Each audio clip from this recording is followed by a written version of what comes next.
We are brought together here, the culmination of a journey, a continuing journey, but a journey that has had many footsteps.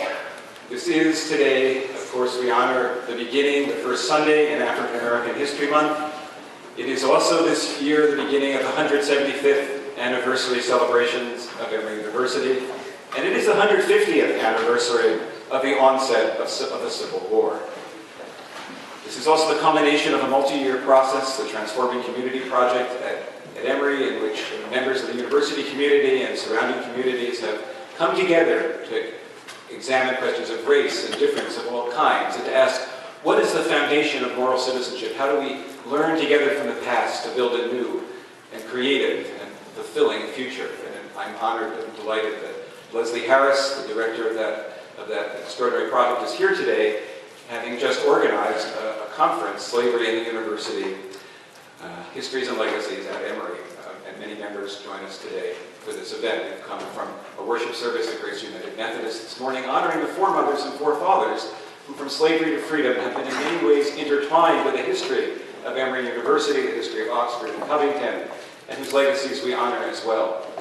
And amidst all our celebrations, and we have much to celebrate today, wonderful art, a kind of family homecoming of so many sorts, but we also remember with sadness many of the tragedies in this county, even right in this town. There's so many stories we could tell, many stories that our students, many of whom are here today, have researched over the years, working with faculty, working with community members.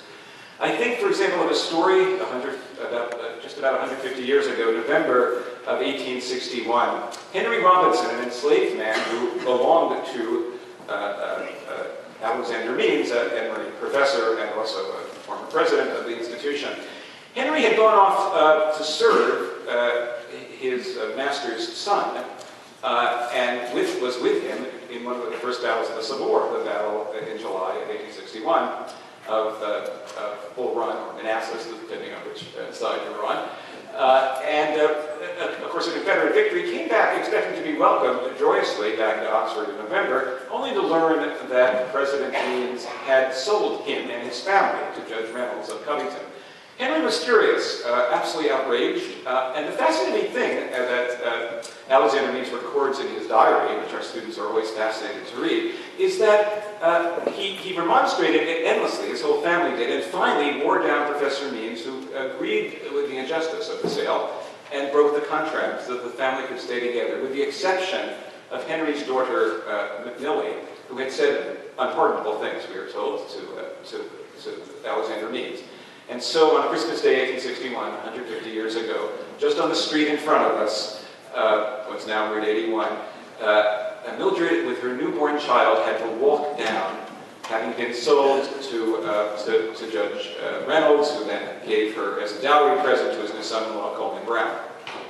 We do know, and this is just one of hundreds of stories of enslaved people that we've traced here, that Mildred was, after the Civil War, able to rejoin her family, and they in fact became property owners, farmers, and eventually including educators in this city, but not the baby. The baby did not survive. We're not sure if the child was sold away or died, but it's one of the many lost ones that we remember and reflect on today, that are lost to us in history, whose names we may never be able to recover. We remember another set of children that were long lost and thought to be lost. In 1851, the woman known as Miss Kitty, who we now know to be have taken the name Catherine Andrew Boyd, passed away. She had been owned by the president of the Board of Trustees of Emory, Bishop James Osgood Andrew of the Methodist Episcopal Church. His ownership, of course, of slaves, of Miss Kitty and a number of other enslaved people, was the precipitating cause of the great national schism in the Methodist Church that created the Methodist Episcopal Church and the Methodist Episcopal Church South, a break that was left to last until 1939, when the church was reunified. When Miss Kitty died in 1851, she was survived by her enslaved husband, a man named Nathan Boyd, whose grave we have recently located in Oakland Cemetery in Atlanta. But the children, the three children, Alfred, Russell, Nathan, and Emma, young children at the time, were taken away by Bishop Andrew in 1855 when he moved to Summerfield, Alabama, near Selma in Dallas County, to be a leader of Centennial College. And at that point, the children were taken away from their father, who apparently never saw them again. For 160 years, there have been debates and discussions in this town and really around Georgia about the true story of Miss Kitty, about the nature of her experience with Bishop Andrew, but always the question of what happened to her children. And many members of this community have prayed long and hard. Did her children, having been taken away in 1855, did they come to a safe harbor? What happened to their children's children? Would we ever hear from them again?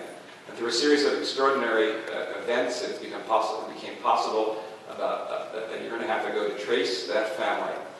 And quite miraculously, we were taken all the way to the town of Rockford, Illinois, where Miss Kitty's son, Alfred, having served as a pastor in the African Methodist Episcopal Church, had pastored a church there, and his great-grandson, Lee Caldwell, was still a trustee of Allen Chapel AME Church, and greeted us extremely warmly. He is now passed for a few months ago, very recently, and was funeralized in that same church.